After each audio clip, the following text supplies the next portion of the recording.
Welcome back to my channel. This is Sridha 128. ఎలా ఉన్నారు అందరూ? నేను చాలా బాగున్నాను. ఈరోజు వచ్చేసి చిక్కుడుకాయ కూర చేస్తున్నానండి. ముందుగా నేను కుక్కర్లో చేస్తున్నాను ఈ కూర. కుక్కర్ పెట్టేసుకొని ఆయిల్ వేసుకుంటున్నాను. 3 స్పూన్స్ ఆయిల్ అండి. పోపు దినుసులు,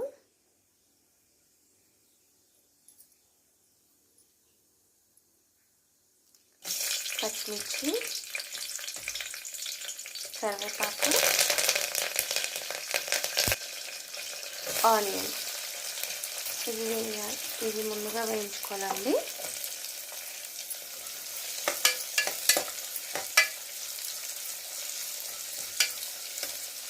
సో ఇవన్నీ వేగిపోయాయండి. ఇప్పుడు మనం చిక్కుడుకాయ యాడ్ చేసుకుందాము. నేను ముందుగా చిక్కుడుకాయని ఒలిచిపెట్టుకున్నానండి. సో ఇప్పుడు వాటర్లో వేసి నీట్గా శుభ్రంగా కడిగేసుకొని మనము ఇవి యాడ్ చేసుకోవాలండి.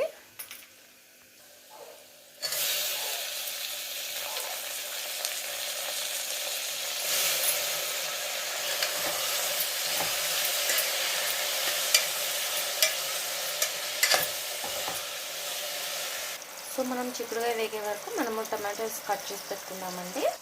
నేను ఇక్కడ 4 టమాటోస్ తీసుకున్నాను. ఇవి చాప్ చేసి పెట్టుకుందాము. చిక్కుడుకాయ వేగిపోయిందండి. ఇప్పుడు మనము టమాటో యాడ్ చేసుకుందాం ఇందులో. సో టమాటో యాడ్ చేసామండి. టమాటో యాడ్ చేసి లో ఫ్లేమ్లో మనం ఇలా కలుపుకొని టమాటా స్మాష్ అయ్యే వరకు లో ఫ్లేమ్లో పెట్టాలండి.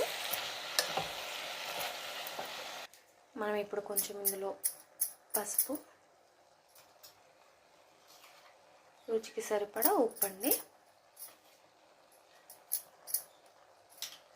యాడ్ చేసుకొని కలుపుకొని మనము కొంచెంసేపు మూత పెట్టుకున్నామంటే టమాటో బాగా మగ్గిపోతుంది, స్మాష్ అయిపోతుంది అన్నమాట. కూరని మనం ఇలా అడుగు నుంచి కలుపుకోండి, అడుగంటకుండా. సో ఇప్పుడు కలుపుకున్న తర్వాత మూత పెట్టేసుకుందాము. కుక్కర్ మూత పెడుతున్నానండి, కానీ విజిల్ తీసి పెట్టాలి మనము. సో ఇప్పుడు చూడండి, టమాటో మొత్తం స్మాష్ అయిపోయి వాటర్ వచ్చేస్తుందండి.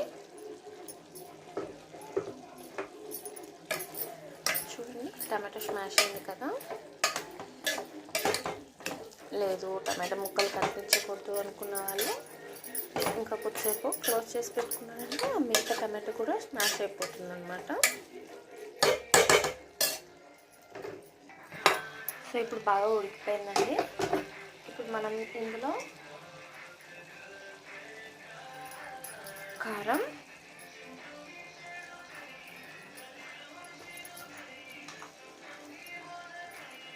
ధనియా పౌడర్, కొబ్బరి పౌడర్ వేసుకునే వాళ్ళకు వేసుకోవచ్చండి. ఇవి వేసేసుకొని బాగా మనం కలుపుకోవాలన్నమాట. సో స్పైసెస్ యాడ్ చేసి మనం ఇలా మూత పెట్టేసుకోవాలండి. లో ఫ్లేమ్లో పెట్టుకోవాలండి, హై ఫ్లేమ్ పెట్టకూడదు, అడుగంటిపోతుంది. సో ఇప్పుడు చూసుకుందామండి. సో కూర రెడీ అయిపోయింది. మనం యాడ్ చేసిన స్పైసెస్ కర్రీ కండిపోయాయి అన్నమాట. సో ఫైనల్గా మనము కొత్తిమీరతో సర్వ్ చేసుకోవాలండి. ఫైనల్గా కొత్తిమీర యాడ్ చేసుకోవచ్చు. సో ఇది చిక్కుడుకాయ కూర అండి. మీకు కూడా నచ్చినట్టయితే ఇంట్లో తప్పకుండా ట్రై చేయండి. ఈ వీడియో మీకు నచ్చినట్టయితే లైక్, షేర్, కామెంట్ చేయడం మర్చిపోవద్దు. Thank you friends. బాయ్.